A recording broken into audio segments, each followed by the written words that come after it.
¿Puede una idea cambiar el destino de un continente?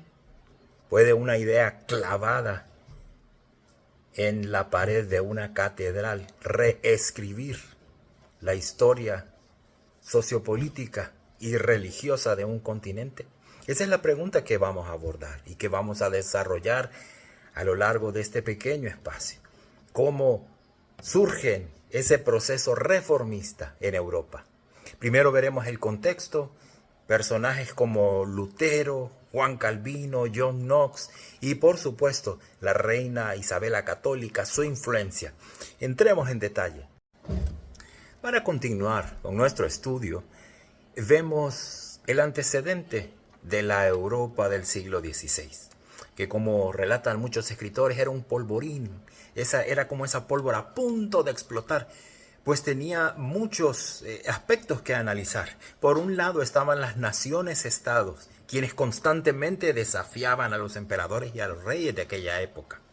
Por otro lado, las ideas del Renacimiento, estas ideas que vinieron a impulsar nuevamente a las artes, a la música, a la literatura, venían a contrastar con ese tiempo de oscurantismo que se dio debido a que la iglesia limitó el estudio y explorar estas artes y la música. Y finalmente, la percepción de la iglesia. La iglesia estaba percibida como un ente lleno de corrupción. Ahora, en España se dio un movimiento totalmente diferente a lo que sucedió en la Europa restante. Y es que desde España, los reyes, Isabel la Católica, logró unificar el imperio bajo una sola fe. Y esto lo lograron a través de la Inquisición. A través de la Santa Inquisición lograron entonces fortalecer la fe y mover al pueblo bajo una sola fe. Este fue un instrumento no solamente religioso, sino también político y económico, y fue el instrumento que les permitió unificar. Y posteriormente vinieron a reformar internamente y comenzaron desde la cabeza. Así lograron la obediencia del imperio. Por eso aquí se da un acontecimiento fascinante, porque todo se aglutinó y se unificó alrededor de la Iglesia católica y apostólica romana, pues haciendo estos pasos de la Santa Inquisición y esta reforma interna lograron permanecer fieles a Roma. Mientras este contexto de unidad, de unificación sobre una sola fe que manejaba la Iglesia católica a través de la Santa Inquisición fortalecía el imperio español, Alemania estaba por dar esa chispa o ser esa gota que derramaba el vaso. Y es así como esa gota que derramó el vaso, dando origen a la Reforma Protestante el 31 de octubre de 1517, movió el corazón de Martín Lutero, quien clavó sus 95 tesis sobre la catedral de Wittenberg. La historia comenta que Martín Lutero caminaba sobre la escalinata cuando topó con el versículo de Habacuc que dice: el justo por la fe vivirá. Y entonces, en protesta a la venta de indulgencias, clavó sus 95 tesis en la puerta de la catedral de Wittenberg, abriendo espacio a una reforma sorprendente que no solamente tocó las simientes religiosas, sino que se tradujo en beneficio económico, en beneficio social, en mejor educación para el pueblo alemán de aquel tiempo. Las consecuencias en la sociedad alemana son muchísimas a raíz de la Reforma Protestante. En esta ocasión mencionaremos tres. La política, pues los príncipes alemanes adoptan el luteranismo para ganar autonomía política y económica frente al emperador Carlos V y al papado de aquel tiempo. La segunda consecuencia es la social, pues la traducción de la Biblia al alemán es estandariza el idioma y pone las escrituras al alcance de cualquier persona. La historia nos menciona que muchas personas aprendieron a leer y escribir por medio de la palabra.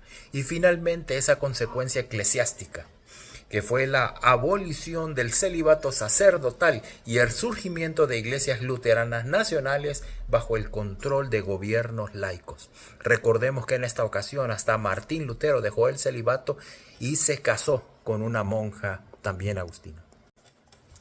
La reforma protestante no quedó contenida en Alemania, sino que se extendió a los países vecinos. Uno de ellos fue Suiza.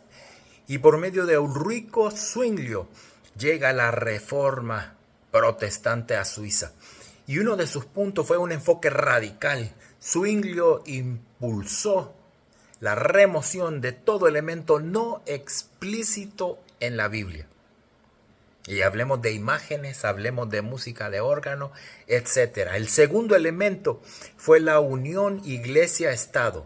Defendió la autoridad del gobierno de Zúrich para aplicar las reformas religiosas.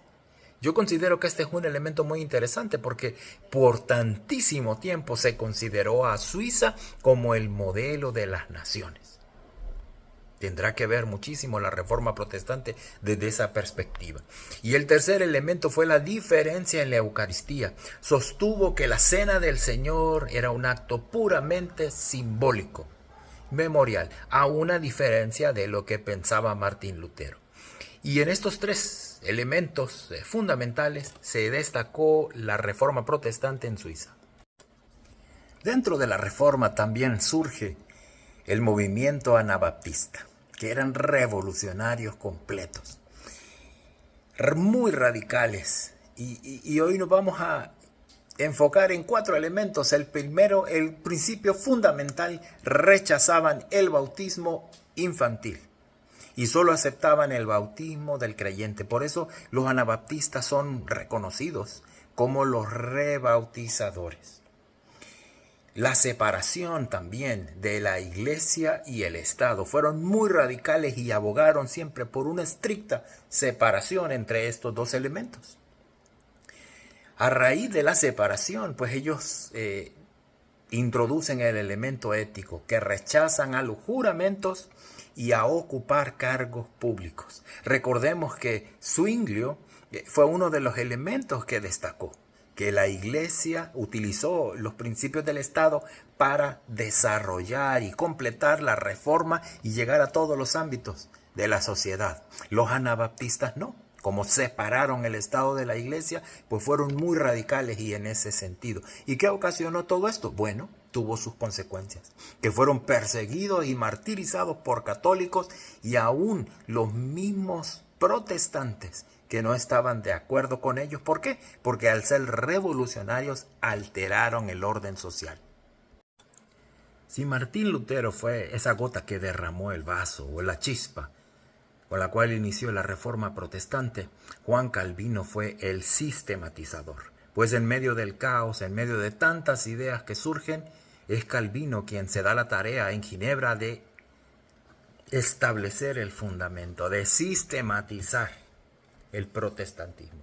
Y lo hace desde una perspectiva, pues su obra máxima es la institución de la religión cristiana, la sistematización definitiva de la teología reformada.